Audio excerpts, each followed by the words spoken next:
dear students, in continuation of lecture series on the subject botany, today our topic is taxonomy and diversity of Orchidaceae.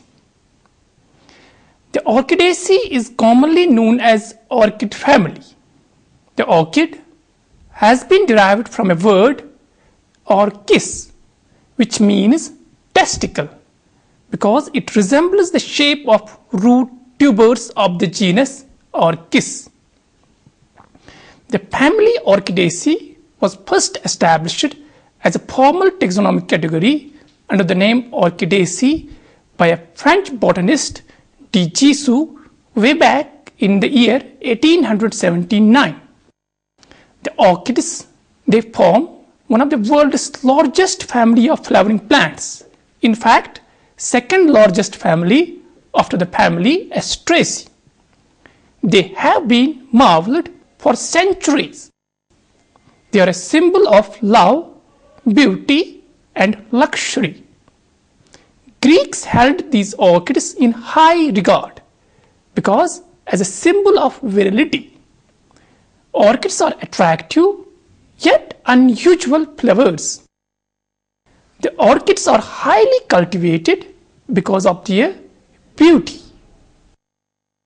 So it is in this context that in today's lecture, following aspects of the family Orchidaceae will be discussed in detail.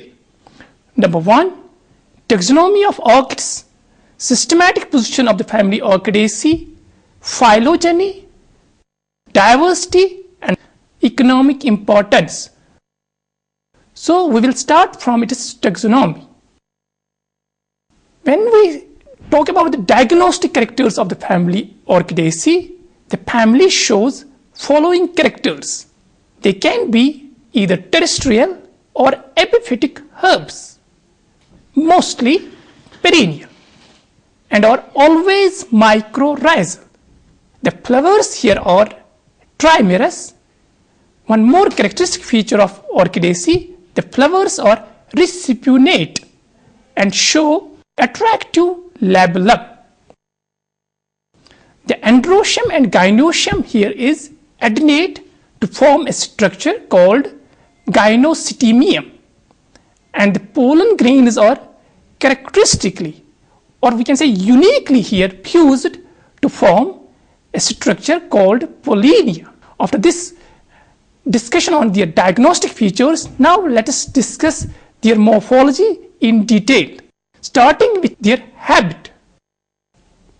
The orchids, as already mentioned, they are mostly perennial herbs, but rarely they can be annuals.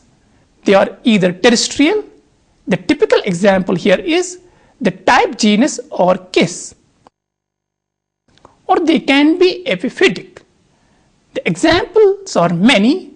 Just one example, the dendrobium. Or very occasionally, they can be saprophytic. Example here is the orchid by the name of Gastrodia. Or very rarely, the orchids can have the habit like wine, what we see in the case of celebrated orchid called Vanilla. The roots in the case of Orchidaceae, they are strongly mycorrhizal. They are tuberous in the case of terrestrial species, and in the case of aerial species, wherein they are epiphytic, they have a spongy, water-absorbing, multi-layered epidermis, which is composed of dead cells. This structure or aerial roots, this is known as velamen. Now the stem. Stem in the case of orchids, it can be either foliate or it can be scapose. The stem can take the shape of a rhizome or a corm.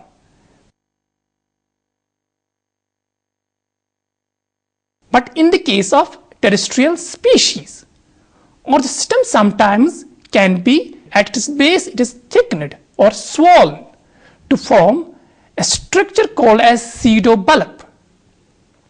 Aerial roots, as already mentioned, are also present in the case of orchids. Now the case of leaves. In the case of Orchidaceae, the leaves are usually alternatively arranged. They are spiral, or we can call more technically that these leaves are two-ranked. The leaves can be either basal, that means at the base of the stem, or along the stem. The leaves are often pellicate and fleshy. These can sometimes be reduced to fine scales.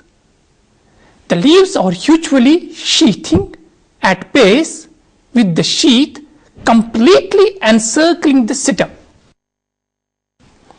The leaves are extubulate and simple.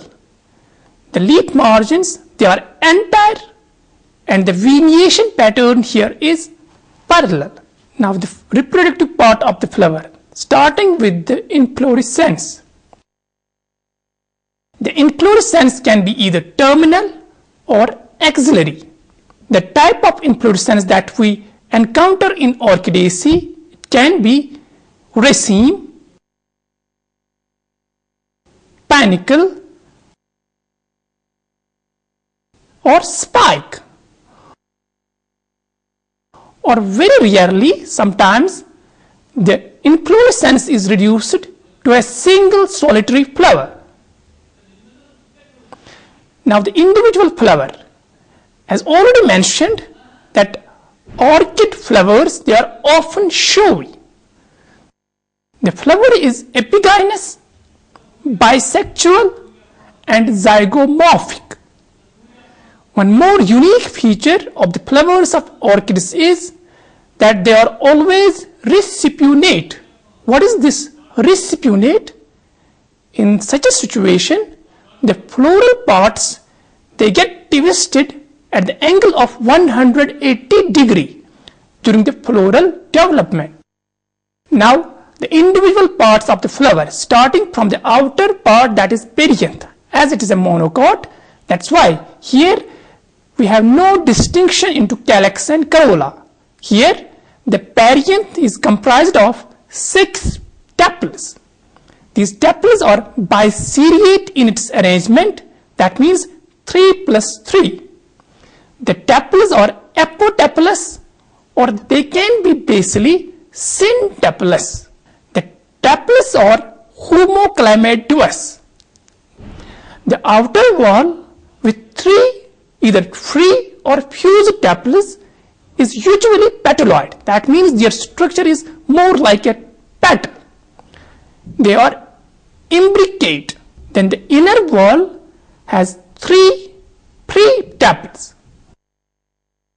This is highly variable in the case of orchids. If there is a diversity in orchids, it is because of this inner wall with 3 pre-tepals. Here, out of these 3 tepals, the median and the anterior tepal is clearly differentiated, separated from the 2 lateral tepals, and forms a unique structure called as labellum, or sometimes it's called as lip. The labellum or the lip is extremely variable, both in its shape and the color. And this labellum, it acts as a landing platform for the pollinators. It is typically enlarged with fleshy bumps or ridges, and sometimes it can be succate or it can be spurred at its base. The nectar is produced in a lip spur by tepal apices or in the septal nectaries. Now discussing the androecium, that is the male part of the orchid flower. The stamens here are mostly solitary, and this solitary stamen is derived from the median stamen of outer wall, and rest 2 stamens, they have been reduced to 2 vestigial stamen nodes. These stamen nodes are derived from the lateral stamens of an inner wall. Sometimes these fertile stamens can be 2 in number, as we see in the case of Apostasia, or even 3. That means we have no stamen node there, as is the example in Nuvidia. The stamens are always adnate with the style and stigma. Style and stigma is the part of gynoecium, that's the female part of the flower. That means male and female parts are joined together and they form a structure called as gynocytemium. It's also known as gynocytigium or sometimes more commonly called as column. This gynocytigium is opposite to the labellum. The anthers on the top of the stamens, they are sessile on gynocytemium.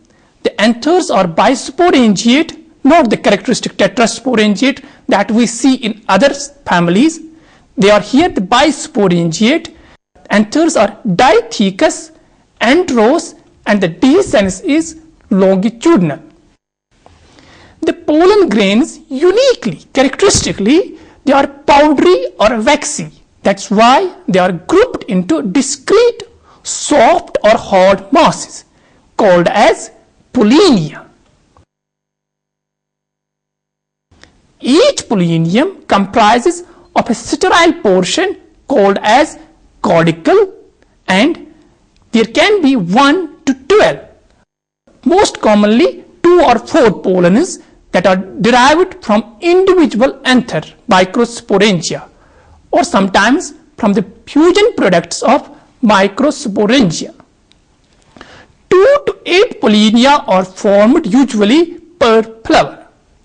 The pollinia plus a sticky stalk. This sticky stalk is derived from either the anther or the stigma. The pollinia plus a sticky stalk are fused together and are termed as a structure called as pollinarium. This pollinarium is the unit of transport during pollination of orchids. Anther connective is often modified in the case of orchids into a structure called operculum, or it is sometimes called as anther cap. This anther cap covers the anther or the anthers prior to their pollination. Now the female part of the flower, gynoecium. Gynoecium in case of orchids is comprised of 3 carpels and the condition is syncarpous. Ovary is inferior here and unilocular one but with parietal placentation. Rarely we see 3 locular ovary also in the case of orchids, but in that case we have the axile placentation. This is a rare instance and is exemplified by Apostasia. The ovules are here anatropous, bitegmic, tenuinuslate, many per carpel. Sometimes these ovules can be millions per carpel. The style and the stigma are highly modified here. The style is solitary, terminal, and forms major component of the gynocytemium.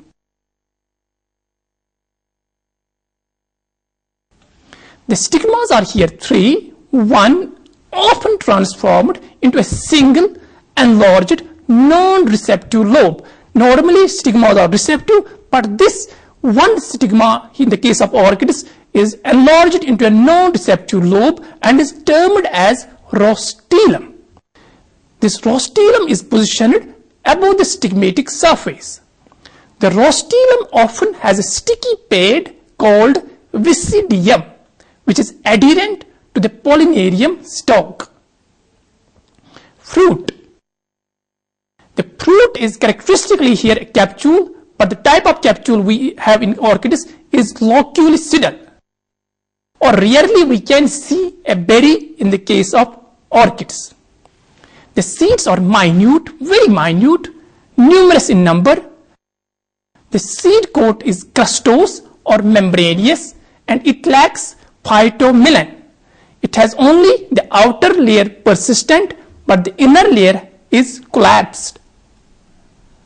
The embryo is very minute, the endosperm is absent, and it gets aborted very early in its development. Pollination, very important from the point of view in orchids, pollination modes. The orchid flowers are extremely varied in their form, as already discussed, and they attract, that's why they attract a wide array of insects such as bees, wasps, moths, butterflies, flies, as well as other organisms like birds, bats, or frogs. Some attract generalist pollinators, but we see many are quite specialized, highly specialized in attracting only a single species as a pollinator. The pollen, nectar, or floral fragrances, they may act as pollinator rewards. Some species of orchids have more remarkable adaptations for pollination. We can say bizarre adaptations for pollination. For example, flowers of Cypripedium, they manipulate their pollinators and provide in return no reward. Some species of orchids, namely Ophiris and Cryptostyles, they show a visual and a chemical mimicry by which a male insect, it gets deceived and perceives the flower as a potential female, as a potential mate. We have a phenomenon called as pseudocopulation. These species of orchids like Ophiris, they mimic the form and the scent of female bees, wasps, or flies, and get pollinated when the males attempt to mate with the flower. In other cases, such as bucket orchid, scientifically known as Coryanthes, a pouch-like labellum is filled with a fluid that is secreted from the gynostemium, and a bee falling into this fluid must travel through the tunnel. Thus, it enforces deposition of pollinarium on its body. The pollinia often becomes attached to the pollinator's body and are often deposited in the stigma, usually at a depression in the underside of the column. In fact, the transfer of pollen grains together with the pollinia is an apparent adaptation, evolutionary adaptation of ensuring fertilization of many of the huge numbers of ovules. In some species, pollination is an uncommon event, and flowers may remain functional and showy for many days. Most of the orchid species, they are outcrossing, but selfing also occurs in some cases. Now, the fruit dispersal. The tiny dust-like seeds that we see in orchids are dispersed by wind and require nutrients that are supplied by the mycorrhizal fungus for germination. Now, the second part of the lecture, that is the systematic position of Orchidaceae. We will just mention few of the prominent classifications, starting with Bentham and Hooker's classification. Bentham and Hooker, they classified Orchidaceae under the class Monocotyledons, under the series Microspermae and the order Orchidales. Then the American taxonomist Cronquist classified Orchidaceae under the division Magnoliophyta, class Liliopsida, subclass Lilidae, and the order Orchidales. Armand Takhtajan, an evolutionary taxonomist, he classified Orchidaceae under the division Magnoliophyta, class Liliopsida. He incorporated the category subclass and gave the subclass Lilidae to the family Orchidaceae, and the superorder Lilinae, and again the order Orchidales. Dahlgren, he classified Orchidaceae under the class Liliopsida, subclass Liliidae, superorder Lilinae, and again the order Orchidales. Robert Thorne, he classified the family Orchidaceae under the class Angiospermae, subclass Lilidae, superorder Lilinae, order Orchidales.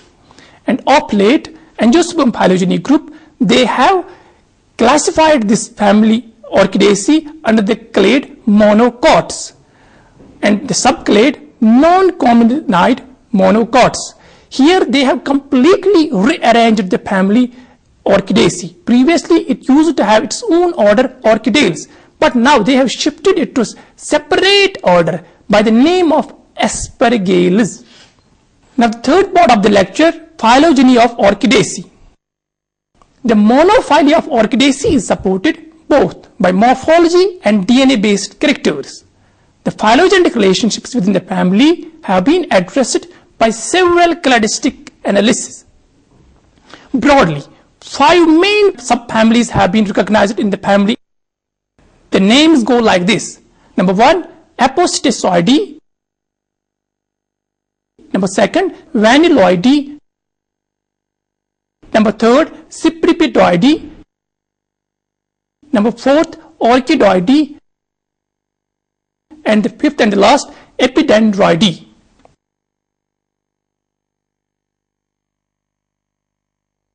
The first one, the Apostatoideae, it is exemplified by genera like Apostacea and Nuvidea. These are considered to be the basal clade and considered to be sister to the other orchid groups. That means the rest of the 4 subfamilies. Monophyly of this subfamily Apostatoideae is supported by their anatomical characters like vessel alimentus with simple perforation plates, and also they have distinctive seeds. The 2 representative genera, that is Apostacea and Nuvidea, have retained many ancestral features, such as here the flowers have 2 or 3 stamens that are slightly adnate to the style. Here we have not parietal placentation but axile placentation. Pollens are released as single, not as pollinia. Also they are non-sticky, and also we have here a symmetrical stigma. In contrast to the first subfamily, the remaining groups of orchids, they have sticky pollens and have a broad asymmetrical stigma. Within this sticky pollen clade, 2 subfamilies, Cypripedidae and Vanilloideae, are sister to other groups like Orchidoideae and Epidendroideae. First, the Cypripedidae, exemplified, represented by the famous orchid Cypripedium. The Cypripedidae are clearly monophyletic, as supported by their saccate. Saccate means the slipper-like labellum, and have a median anther modified into a shield-like stem node. They have also 2 functional stamens but lack pollinia. On the other hand, Vanilloideae, as represented by the famous celebrated vanilla, it also forms a clade based on orbiceal sequence data. Also we have in this subfamily the flowers with a single functional stamen, but at the same time they lack pollinia. Many members of the subfamily Vanilloideae are vinous, that means they are climbers, and their leaves show a net-veined veniation, and their ovaries are not unilocular but 3-locular. Other orchid groups apart from these 3 subfamilies, the subfamilies like Orchidoideae and Epidendroideae, which contribute about major share to the orchid diversity, about 90% of the species are contributed by these 2 subfamilies. They have pollinia and also completely fused filament and style. Here in these 2 subfamilies we have flowers with only a single functional stamen, a condition called as monoandry. Among these monoandrous orchids with pollinia, 2 large subfamilies are Orchidoideae and Epidendroideae. The Orchidoideae subfamily shares the apomorphies of acute anther apex, soft stamens, leaves convolute but not pellicate, and lack silica bodies. The Epidendroideae, the second subfamily, share the apomorphies of a beaked and incumbent anther. The representative genera of Orchidoideae include Orchis, Sparanthus, Codaria, Habenaria. The representative genera of Epidendroideae are Bulbophyllum, Dendrobium, Epidendrum, Maxillaria. Now the 4th part of the lecture, the diversity of Orchidaceae. As already mentioned, the Orchidaceae is the 2nd largest family of flowering plants after Asteraceae in terms of number of species throughout the world. At present, the family is represented world over by about 800 genera with about nearly 20,000 species. Some of the species rich genera in this family are Pleurothalus and Bulbophyllum, each having 1100 species. Then Dendrobium, a species rich genera with 900 species. Then Epidendrium with 800 species. Habenaria 600 species. Erica 500 species. Lparis 350 species. Malaxis and Oberonia 300 species each. And lastly, the vanilla with 100 species. Coming to this distribution, members of this family Orchidaceae, they show a worldwide distribution, but mostly they are diverse, spacious, high diverse in the moist tropical forests, wherein they show mostly an epiphytic habit. Now the last part of the lecture, that is economic importance of the family Orchidaceae. The members of this family are of great economic importance, in particular their ornamental value. The members of the Orchidaceae are known for their showy and beautiful ornamental plants. The family contains many highly valuable, highly prized ornamentals. For example, Dendrobium, we have Catalia, we have Cymbidium, Epidendrum, Brescia, and many others, hundreds of plants that are grown for their ornamental value. Apart from their ornamental value, there is a species by the name of Vanilla planifolia, or commonly the vanilla. Its fermented fruits, that is the capsules. When these capsules are fermented, they are a source of vanilla food flavoring that we commonly use in our ice cream industry. Dear students, with this we come to the end of today's lecture that was on the topic taxonomy and diversity of Orchidaceae. In today's lecture, we discussed about the taxonomic aspects of the family Orchidaceae, then we discussed its systematic position, then thirdly we discussed its diversity, and also we discussed its phylogeny. Lastly, we tried to highlight the economic importance of the family Orchidaceae. Hope you have enjoyed today's lecture on this topic. See you again with some another topic. Till then, bye bye.